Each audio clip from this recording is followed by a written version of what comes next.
waxaa maanta xerada Haqadheera looga dabaaldegayay maalinta biyaha nadaafadda iyo fayadhowrka oo sanad waliba looga dabaaldego xariyaha qaxootiga Dhadhaab. Munaasabadani oo soo qaban qaabisay hay'adda NRC ayaa lagu qabtay xerada Haqadheera, waxaana ka soo qayb galay goobta uu xuska ka socday hay'adaha qaybahooda kala duwan oo ka howlgala xariyaha qaxootiga, ururada bulshada, macallimiin, arday, haween iyo caruur. Inta munaasabadda ay socotay ayaa mas'uuliyiintii goobta ka hadlay waxa ay ka dhawaajiyeen khudbado dhinacyo badan taabanaya oo ku saabsan faa'iidada ay u leedahay maalintan bulshada, waxaana ka mid ah hadaladooda sida tan. magacaygu waa Bishaar Cabdi Xuseen, waxaan la shaqeeyaa hay'adda NRC qaybta nadaafadda iyo fayadhowrka. waxaan maanta dabaaldegaynaa maalintii adduunweynaha ee musqulaha. mawduuca musahaldhiga sanadkan waxaa waaye biyaha wasaqda sidii loo nadiifiyo haddana dib loogu isticmaalo iyo wasaqda qashinka sidii loogu qubo meelaha maartay munaasibka ah. marka maalinta waa maalin weyn oo farxad leh. dabaaldegan waxaa ka soo qayb galeen bulshada qaybaheeda badan, waxaa ka soo qayb galeen ardayda iskuulka, waxaa ka soo qayb galeen wash committeeska, waxaa ka soo galeen leadershipka oo madaxda waddanka. I work with NRC. NRC stands for Norwegian Refugee Council. NRC is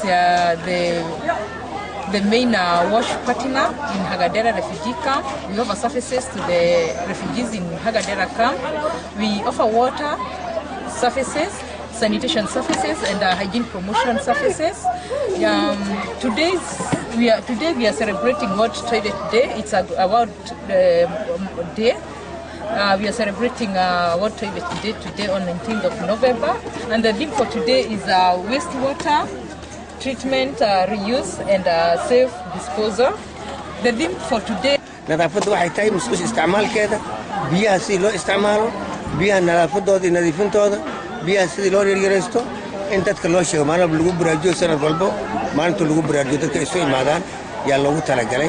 marka bulshada lagu baraarujiyo in la xasuusiyo biyo meel walba ka imaaday oo caafimaad lahayn, aan daaweysnayn, aan waxba lahayn, wasaqdii iyo nijaasadii ku dhex jirtay biyo ku imaadeen, haddana wasaqdii ku jirto inay caafimaad darro laga qaadayo, in naftaada ay khatar gelayso yaa dadka maalin walba loo sheegaya oo lagu wacyigelinaya meeshaas inay laga ilaaliyo ilmaha gelaya iyo dadka gelaya. dad weyn baa gala in laga ilaaliyo oo meeshaas ay nagin naftooda khatar ku caafimaadkooda khatar ku ah. inta laga hadlayay waxaan ka hadlaynay biyaha iyo musqulaha, xagga nadaafadda, kalooraha, baalka isha dhibaatooyinka jira xilliyada roobaadka, waxa kaco kulaylo, waxa kacaan wax hur la yiraahdo taqsi, waxa kacaan nadaafad darro, dhibaatooyin badan qaxootiga xiriyaha qaxootiga laga kulmaa.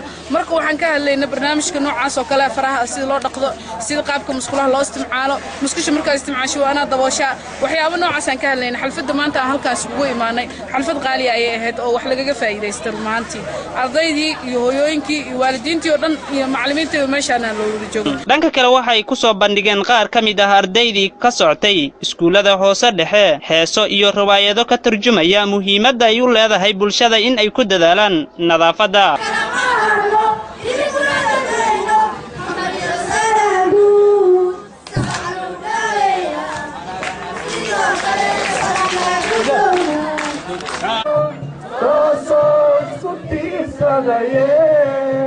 habakina taadarale taageero weligiine.